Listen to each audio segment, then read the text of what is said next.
Hello everyone. आज के इस वीडियो में हम अंडरस्टैंडिंग सोसाइटी बुक, जो कि एनसीईआरटी का दूसरा बुक है क्लास 11th में, उसका first chapter social structure, stratification and social processes in society देखेंगे। चैप्टर को शुरू करने से पहले इसमें कुछ टर्म्स हैं जिसको जानना ज़रूरी है, जैसे कि सोशल स्ट्रक्चर, स्ट्रेटिफिकेशन और सोशल प्रोसेस क्या होता है। So starting with social structure, इसमें ये होता है कि ये अरेंजमेंट ऑफ पार्ट्स और कंपोनेंट्स होता है जो कि एक दूसरे से रिलेटेड होते हैं। जैसे अभी जो हमारे ह्यूमन बॉडी का स्ट्रक्चर है वो एक अरेंजमेंट है of various tissues and organ, जैसे कि हार्ट, लंग्स, स्टमक, ब्रेन। तो इसी तरीके से हमारा सोसाइटी बना है, इसमें डिफरेंट पार्ट्स हैं और कंपोनेंट्स हैं जो कि सोसाइटी को इंटैक्ट रखता है। ह्यूमन बॉडी में जैसे टिश्यूज़ और ऑर्गन्स कंट्रीब्यूट करते हैं, उसी तरह सोशल स्ट्रक्चर में पर्सन्स कंट्रीब्यूट करते हैं, उनके रिलेशनशिप्स कंट्रीब्यूट करते हैं, उनका इंटरैक्शन कंट्रीब्यूट करता है। हमारे इंडिया में जो मोस्ट कॉमन अरेंजमेंट है वो है कास्ट की बेसिस पे। अभी इसी तरीके से अगर हम फैमिली के स्ट्रक्चर को देखें तो वहाँ पे भी एक स्ट्रक्चर बनता है because of the relationship father mother, फिर जो सन होते हैं, डॉटर्स होते हैं, फिर उनके जो सन डॉटर होते हैं, इनके साथ इनकी जो राइट्स एंड ड्यूटीज़ होती है, ये सन की कुछ राइट्स होंगी अपने फादर की तरफ एंड इसकी कुछ ड्यूटीज़ भी होंगी।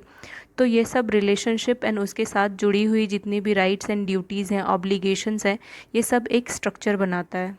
सोशल स्ट्रक्चर का एक एग्जांपल ये है कि अगर हम किसी स्ट्रेंजर से रोड पे मिलते हैं और उससे कुछ इन्फॉर्मेशन लेते हैं तो वो रिलेशनशिप कोई स्ट्रक्चर नहीं बनाता है, बट हमारा जो रिलेशनशिप हमारे फादर मदर ब्रदर अंकल या फिर अपने रिलेटिव्स के साथ होता है वो एक स्ट्रक्चर बनाता है। और इन रिलेशंस के साथ जुड़ी हुई जितनी भी राइट्स होती हैं, ड्यूटीज़ होती है या ऑब्लिगेशंस होते हैं, वो सब भी स्ट्रक्चर बनाता है। एक और चीज़ जो इम्पॉर्टेंट है एंड जिसके बारे में इस चैप्टर में भी बोला गया है वो ये है कि सोशल स्ट्रक्चर स्टैटिक नहीं है, ये हमेशा चेंज होता रहता है। तो ये कैसे चेंज होता है कि इसके जो मेंबर्स हैं वो रेप्लेनिश होते हैं, रिप्रोडक्शन होता है, सोसाइटी का रिप्रोडक्शन होता है, उसके स्ट्रक्चर का रिप्रोडक्शन होता है। ओल्ड मेंबर्स चले जाते हैं और उनकी जगह फिर यंग मेंबर्स लेते हैं। नेक्स्ट हम देखेंगे सोशल प्रोसेसेस। तो ये वो वेज़ हैं जिससे कि इंडिविजुअल्स एंड ग्रुप्स इंटरैक्ट करते हैं और एक सोशल रिलेशनशिप बनाते हैं। इनका जो फॉर्म्स होता है वो कॉपरेशन होता है। जैसे अगर हम किसी के साथ इंटरैक्ट कर रहे हैं और एक सोशल रिलेशनशिप बना रहे हैं तो उनके साथ या तो हम कॉपरेशन के साथ रह सकते हैं या तो हम उनसे लड़ के रह सकते हैं, कॉन्फ्लिक्ट कर सकते हैं, वाद विवाद हो सकता है, या एक कंपटीशन की तरह रह सकते हैं, या फिर अकोमोडेट कर सकते हैं, यानी कि कुछ कॉम्प्रोमाइज़ करके रह सकते हैं। तो ये चार जो फॉर्म्स हैं सोशल प्रोसेस के, ये इसके बारे में डिस्कशन किया गया है इस चैप्टर में। सोशल स्ट्रक्चर और स्ट्रेटिफिकेशन कैसे इन चारों चीज़ों को यानी कि सोशल प्रोसेसेस को इफ़ेक्ट करता है। नेक्स्ट है स्ट्रेटिफिकेशन। इसको मैंने अपनी अंडरस्टैंडिंग सोशियोलॉजी के सेकेंड चैप्टर के वीडियो में भी बताया था। तो स्ट्रेटिफिकेशन क्या होता है कि वो किसी इंडिविजुअल से रिलेटेड नहीं होता है। स्ट्रेटिफिकेशन में इनइक्वालिटीज़ आता है, लोगों के बीच में इनइक्वालिटीज़ होता है, इसकी वजह से स्ट्रेटिफिकेशन बनता है।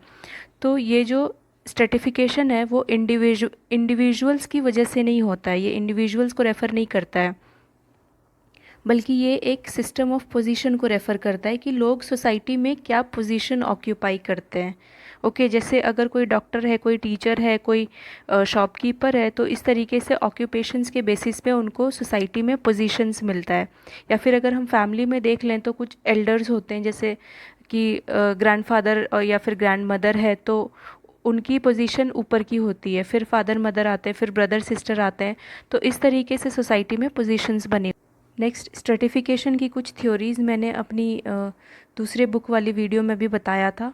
तो क्लास बेस्ड था, और क्लास बेस्ड था वो बहुत ही सिंपल है।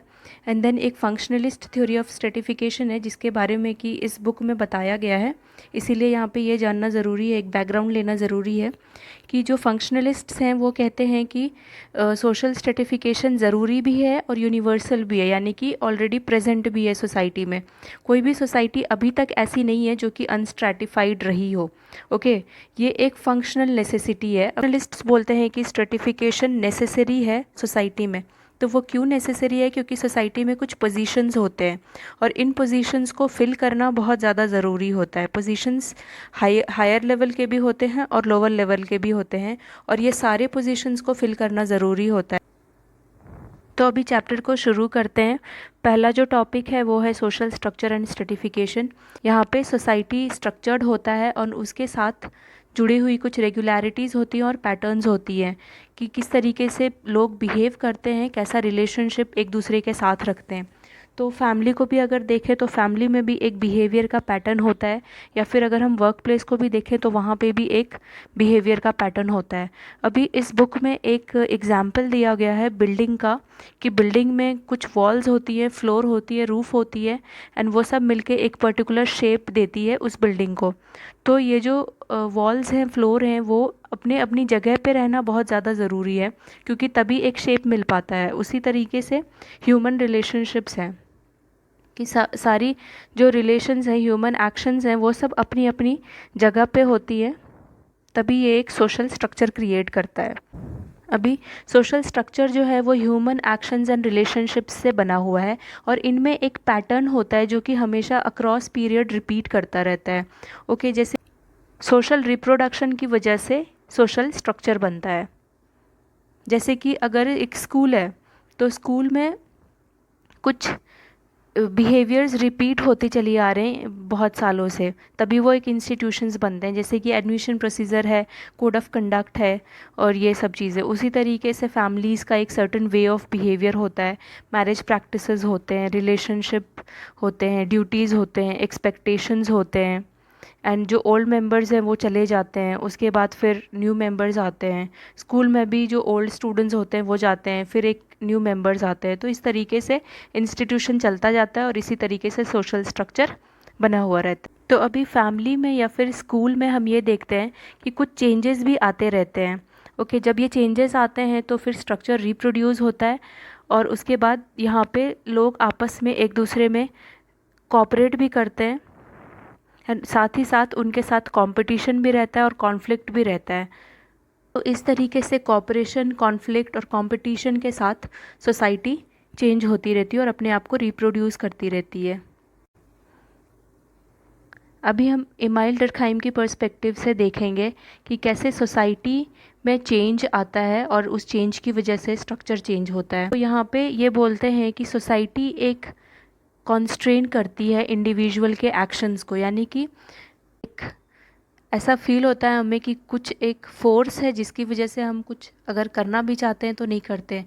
जिस जो इंडिया में बहुत ज़्यादा फेमस है वो ये है कि अगर कोई इंटरकास्ट मैरिज करना चाहता है तो अपनी सोसाइटी की वजह से नहीं कर पाता है। बहुत लोग हैं जो कर भी लेते हैं, लेकिन बहुत लोग ऐसे भी हैं जो कि सोसाइटी के कॉन्स्ट्रेन में, यानी कि सोसाइटी के दबाव में आ जाते हैं और फिर लव मैरिज नहीं करते हैं। तो यहाँ पे ये इमाइल डर्कहाइम ये बोलते हैं कि जो सोसाइटी है उसका ज़्यादा डोमिनेंस है over individual person. Individual person की कुछ नहीं चलती है, सोसाइटी का ज़्यादा चलता है। सोसाइटी हमारे ऊपर एक दबाव डालती है और उसकी वजह से हम बहुत सारी चीज़ें नहीं कर पाते हैं। इमाइल डर्कहाइम ये भी बोलते हैं कि जो सोसाइटी का पावर है वो हमारे इंडिविजुअल एक्ट से बहुत ज़्यादा है।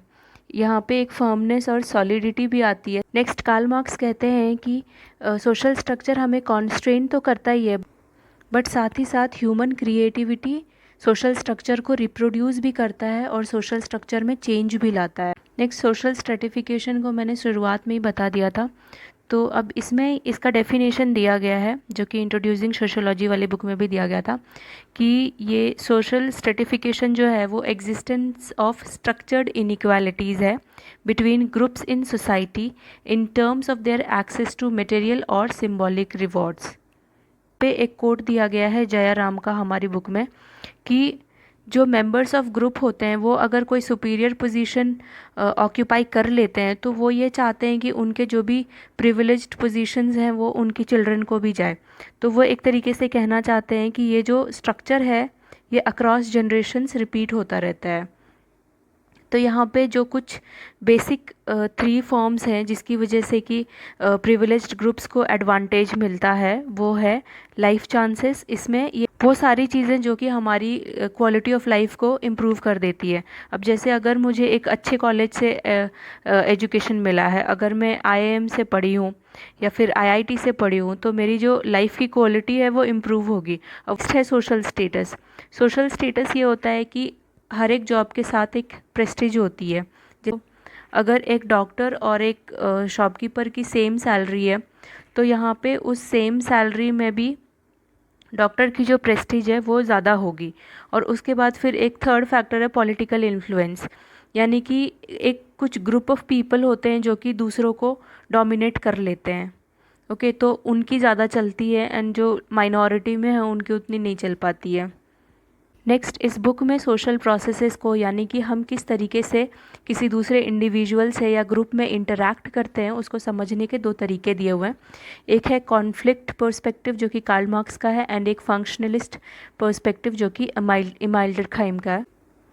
तो यहाँ पे एक चीज़ दोनों ही प्रिज्यूम ये करते हैं कि ह्यूमन बीइंग्स को एक दूसरे में तो कोऑपरेट करना ही पड़ता है to meet their basic needs, पर लेकिन अभी ये कोऑपरेशन इनिशियल स्टेज में होता है, पर कार्ल मार्क्स के हिसाब से ये कोऑपरेशन कॉन्फ्लिक्ट में बदल जाता है थोड़े दिनों के बाद, एंड इमाइल डर्कहाइम के हिसाब से ये कोऑपरेशन कॉम्प्रोमाइज़ में बदल जाता है।